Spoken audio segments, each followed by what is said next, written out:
안녕하세요, 수수일성의 진수입니다. 제가 저번 스토닉 1.0 터보 편에 이어서 강력 추천할 만한 중고차를 가져왔다고 했는데요, 썸네일을 보셔서 아시겠지만 오늘 제가 추천할 차량은 바로 소울 1세대 모델입니다. 이 차량 같은 경우는 2010년식 차량으로 제 친구가 굉장히 오랜 장롱 면허 끝에 운전을 해보겠다 그래서 제가 직접 검색을 하고 찾아서 추천해준 매물이고, 그래서 구입까지 하게 된 그런 차량입니다. 제가 이 차량을 왜 추천을 했고, 지금 그 친구가 어떻게 이 차량을 타고 있는지, 그리고 소울이 가지고 있는 그런 주행 느낌이나 상품성이 2019년식 스토닉에 비해서 어느 정도의 차이가 있는지 오늘 함께 알아보도록 하겠습니다.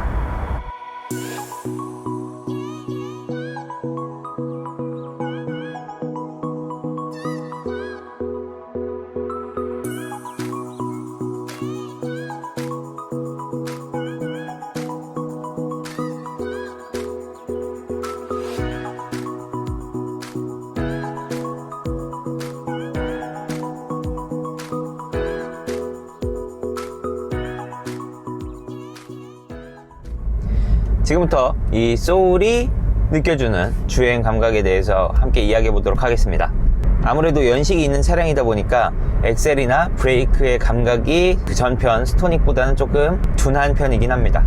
하지만 이런 정차 시에는 진동과 소음이 확실히 억제되어 있다는 느낌이 드는데요, 이 1.6 MPI 엔진들이 확실히 진동 면에서는 훨씬 더 좋은 모습을 보여주고 있습니다. 정말 거짓말 조금 보태자면 시동이 걸려 있는가 라는 생각이 들 정도로 정말로 진동이 잘 억제되어 있는데요, 사실 저는 막 8기통, 10기통 이런 차들은 안 타봐서 그런 차들과 비교가 될 수는 없겠지만 이 엔진이 보여주는 진동은 확실히 적은 편입니다. 이 차량은 제가 추천해서 친구가 구매한 차량으로 8만 킬로가 안 되는 주행거리를 가지고 있는 아주 컨디션이 좋은 차량이어서 제가 추천을 했었는데요, 사오자마자 기본적인 정비들을 마치고 제가 빌려왔습니다. 아무래도 저번 편 스토닉과 비교를 좀 해보려고 하는데요, 주행을 하면서 가장 먼저 느껴지는 부분은 첫 번째로 스토닉보다는 더 탄탄한 하체입니다. 이 승차감이 스토닉보다 더 탄탄하기 때문인지 모르겠지만 이 노면에서 올라오는 잔 진동들을 그대로 느끼게 해주는데요, 이게 불쾌하신 분들이 꽤 있을 거라고 생각이 됩니다.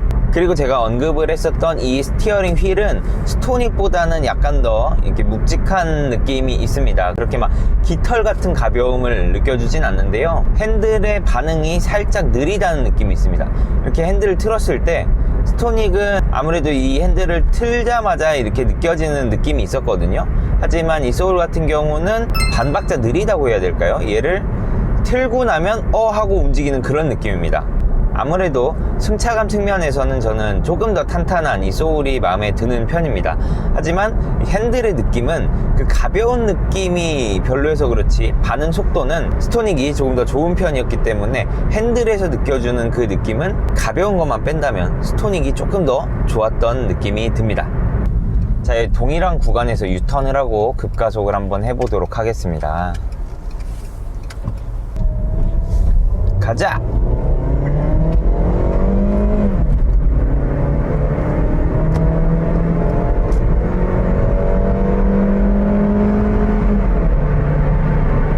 (100km)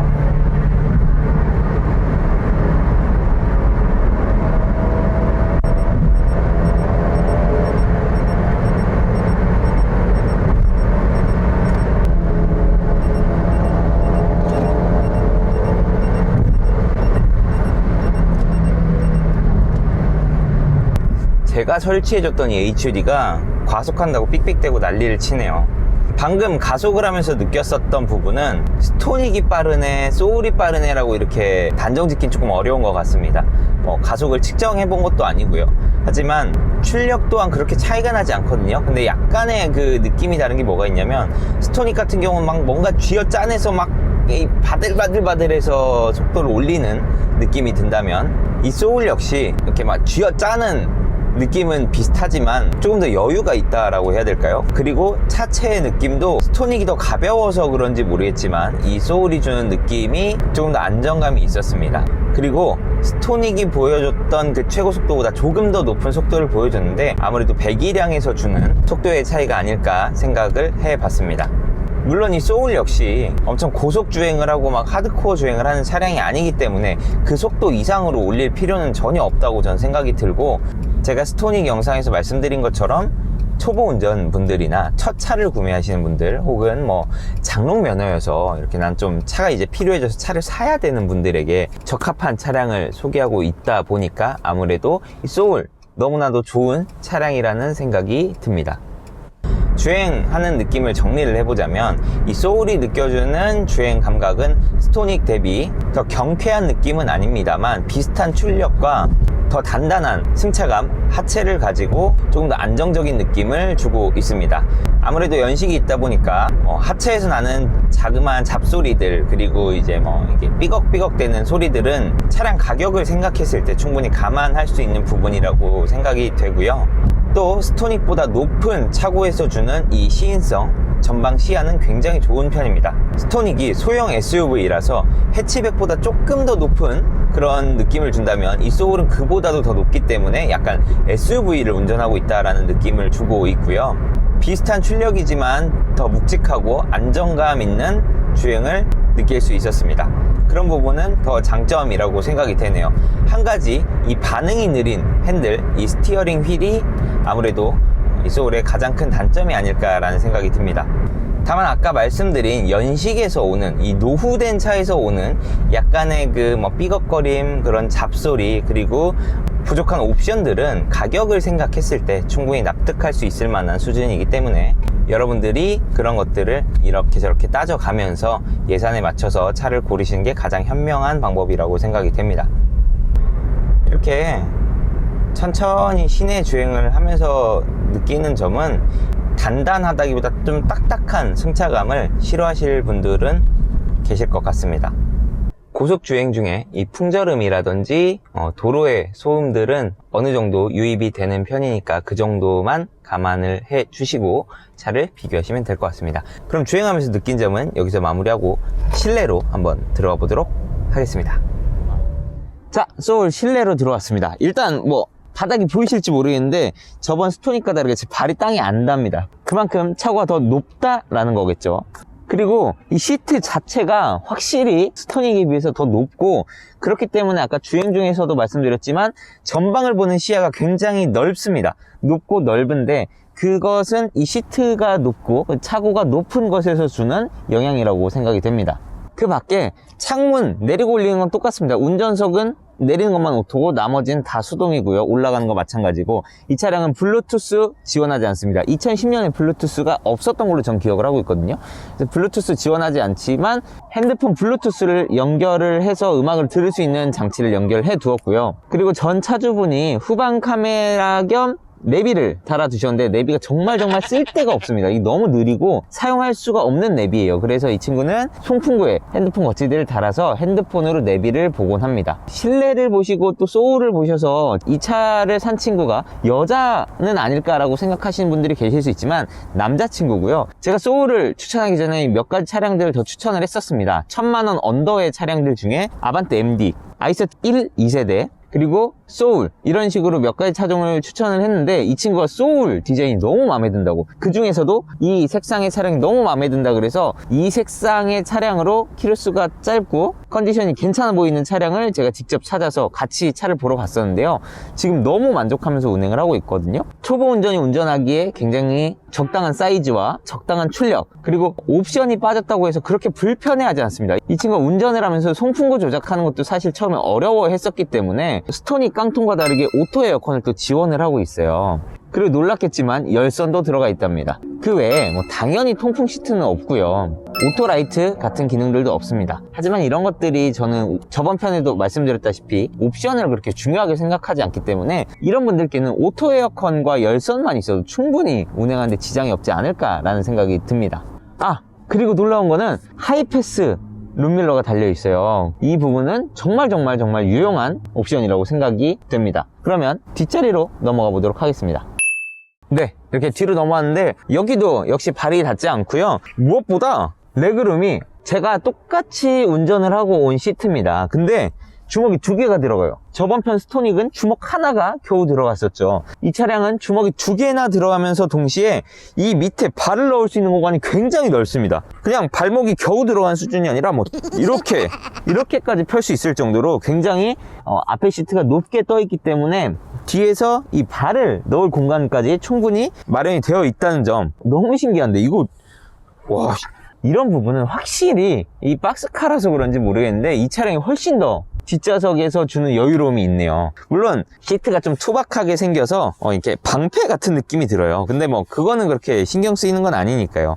확실히 스토닉보다 이 시트와의 거리도 있어서 그런지 막 엄청 답답하다라는 느낌이 들진 않고요. 2열 송풍구는 당연히 없고 이 등받이 각도 조절도 안 됩니다. 하지만 이 2열 시트가 확실히 6대4로 똑같이 또 스토닉과 마찬가지로 접히거든요.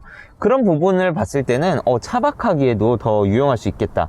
이 2열 공간이 왜 스토닉보다 넓을까를 생각을 해봤을 때 아무래도 스토닉보다는 트렁크 공간을 더 줄인 것 같습니다. 여기서 봐도 트렁크 문이 되게 가까이 있다는 게 느껴져요. 물론 뭐 스토닉도 그렇게 멀었던 건 아니지만 저는 2열 공간을 조금 더 넓히고 트렁크 공간을 희생한 부분이 어떻게 보면은 더 낫지 않을까라는 생각이 듭니다. 왜냐면 이 차량 역시 연인들이 타고 다니면서 짐이 많을 땐 뒷자리를 접으면 되고, 사람이 탈 때는 뒷자리 피고 짐을 줄여야겠죠. 뭐 그런 장단점은 있겠지만 이 트렁크 차이가 또 엄청 버라이어티하게 차이 나는 건 아니잖아요. 그래서 여러분들이 선택을 하실 때 난 2열에 좀 사람을 많이 태우는 편인데 라고 생각이 되신다면 소형 SUV보다는 소울이 조금 더 넓은 공간을 가지고 있다라고 할 수 있겠고, 지금 소울이 1세대, 2세대, 3세대까지 나와 있잖아요. 점점 사이즈가 커지고 있고 길이만 봐도 소형 SUV와 버금가는 사이즈를 가지고 있습니다. 물론 제가 신혼여행 때 제주도에서 소울 2세대 GDI 엔진이 들어간 차량을 탔는데 완전 달구지가 따로 없더라고요. 15만 킬로 된 소울이었는데 3일 만에 반납하고 차를 바꿨습니다.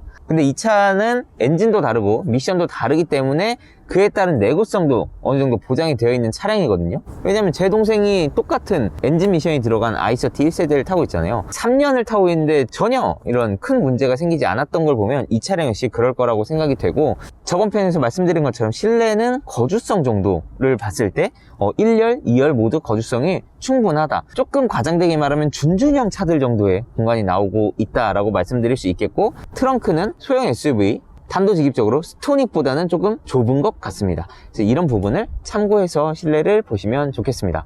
그러면 총평으로 가보겠습니다. 네, 오늘 이렇게 마무리를 해보려고 합니다. 주행편과 실내를 보면서 느끼셨겠지만 이 차량은 2010년식 차량이라는 걸 분명히 감안을 해주셔야 됩니다. 그래서 가장 큰 장점이 뭐냐, 결론부터 말씀드리면 이 차량은 장점이 더 많은 차량인데 전 그 중에 가장 큰 장점은 바로 가격이라고 생각이 됩니다. 사실 어떤 맛집을 가더라도 가격이 저렴한데 맛있는 것과 가격이 비싼데 맛있는 거는, 비싼 게 맛있는 건 당연한 거 아닙니까? 저렴한 게 맛있으면 이게 맛집이 되는 경우가 더 많은데요. 이 차량 역시 지금 중고가가 굉장히 저렴합니다. 제 친구는 이 차량을 560만 원에 세금 이런 거 조금 더해서 샀던 걸로 기억을 하고 있습니다. 그리고 이 차량은 그때 당시에 옵션이 굉장히 높았던 등급인데 아까 말씀드린 것처럼 블루투스나 사실 내비도 쓰지 않고 타고 있는 차량이기도 합니다. 그리고 소울 같은 경우는 박스카 형태로 지금까지 나오고 있는 차량이잖아요. 그래서 그런지 늙어 보이지 않는 디자인, 저는 이 디자인이 굉장히 마음에 드는데요. 검색을 해보니까 2009년에 레드닷 어워즈라는 차량 부분에서 수상도 했었더라고요. 그 연식 대비 굉장히 젊어 보이는 느낌을 주고 있습니다. 그리고 이런 직선을 강조한 다부진 디자인이 더 질리지 않고 오래 보면서 탈 수 있는 차량이라고 생각이 됩니다. 특히 이렇게 A필러가 검정색으로 처리가 되고 이 사이드미러 역시 검정색으로 처리가 됨으로써 유리들이 쭉 이어지는 효과를 볼 수 있는데, 이런 차량이 지금도 나오고 있죠. 티볼리도 그렇고 미니, 그리고 이번에 나온 카니발들도 이런 디자인을 채택을 해서 쓰고 있습니다. 이 차량 2008년도에 출시된 차량이라는 걸 감안했을 때를 생각해보면 굉장히 시대를 앞서가는 디자인을 가지고 있었다라고 할 수 있겠죠. 그리고 스토닉과 비교했을 때 차체 사이즈는 더 작지만 실내에서 주는 더 여유로움은 더 넓었는데요. 뒷좌석 폴딩 역시 평탄화가 되었고 차박을 하기에도 그렇게 부족해 보이지 않았습니다. 뒷자리 공간은 더 여유가 있었고요. 그런 부분에서 실내 공간이 소형 SUV만큼 혹은 그보다 더 넓은 공간을 가지고 있었습니다. 그래서 그런지 모르겠는데 이 소울 1세대 차량이 북미에 진출하자마자 2개월 만에 박스카의 원조인 큐브를 제치고 그 분야에서 판매량 1위를 달성을 했다고 합니다. 그렇다고 단점이 없는 건 아니겠죠. 아까 주행 중에 말씀드린 것처럼 이 딱딱한 승차감은 오히려 싫어하시는 분들이 계실 수도 있고요. 그 다음에 풍절음과 도로를 지나가는 그 소음들은 고속으로 올라갈수록 점점 심해지는 걸 더 많이 느낄 수 있겠습니다. 아무래도 이렇게 좀 박스카 형태의 디자인 때문에 더 그렇다고 생각이 되는데요. 그 외에 시내 주행을 하기에 부족하지 않은 출력, 엄청 고속 주행을 할 건 아니고, 제가 분명히 말씀드렸지만 이 차량의 타겟층은 초보 운전 혹은 이제 장롱 면허에서 갓 운전을 연습을 하실 분들, 첫 차로 구매하실 분들에게 적합한 차량이라고 말씀을 드렸기 때문입니다. 그렇기 때문에 부담 없는 가격으로 운전에 입문하시기에 아주 적합한 차량이라고 할 수 있겠습니다. 마지막으로 옵션들은 이때 당시에 옵션이 꽤 많이 들어갔었던 걸로 판단이 되는데요. 전면과 후면에 모두 센서가 들어가서 주차를 하는 것도 용이하고, 이 차량 같은 경우는 싸제로 후방 카메라도 들어가 있기 때문에 컴팩트한 사이즈의 시내에서 운전을 하기에 아주 좋은 차량이라고 생각이 됩니다. 저는 중고차를 파는 사람이 아닙니다. 여러분들이 차를 선택하실 때 더 좋은 선택, 그리고 더 넓은 폭을 가지고 선택할 수 있도록 정보를 드리고 싶어서 이런 영상을 찍게 되었는데요. 스토닉 오너분들은 제 영상이 싫으실 수 있겠지만, 저는 진짜 딱 한 가지, 스토닉의 가격이 가장 마음에 안 들었던 부분이거든요. 저는 거품이 있다고 생각을 합니다. 그렇기 때문에 그보다도 1000만원 가량이 더 저렴한 이런 차량으로 첫 차를 구매하셔서 운전을 연습하시고, 그 이후에 더 좋은 차, 더 큰 차를 타시는 게 어떨까라는 생각이 듭니다. 오늘 소울 영상 이렇게 마무리하려고 하는데요. 이 영상이 도움이 되셨고 유익하셨다면 구독과 좋아요도 부탁드리고요. 다음번에는 제가 중고차를 고를 때 어떤 것들을 더 중점적으로 보는지 저의 기준을 같이 공유를 해보고자 합니다. 제 친구는 지금 이 차를 너무나도 만족스럽게 타고 있고, 처음 운전하는데 너무 부담 없고 특히 높은 차고가 너무 마음에 든다고 하더라고요. 그런 부분들이 여러분들에게도 참고가 되었으면 좋겠습니다. 그럼 다음 편에 제가 직접 중고차를 고를 때 저만의 기준들을 함께 공유하면서 다음 영상으로 찾아뵙도록 하겠습니다. 시청해주셔서 감사합니다. 지금까지 수수일상의 진수였습니다.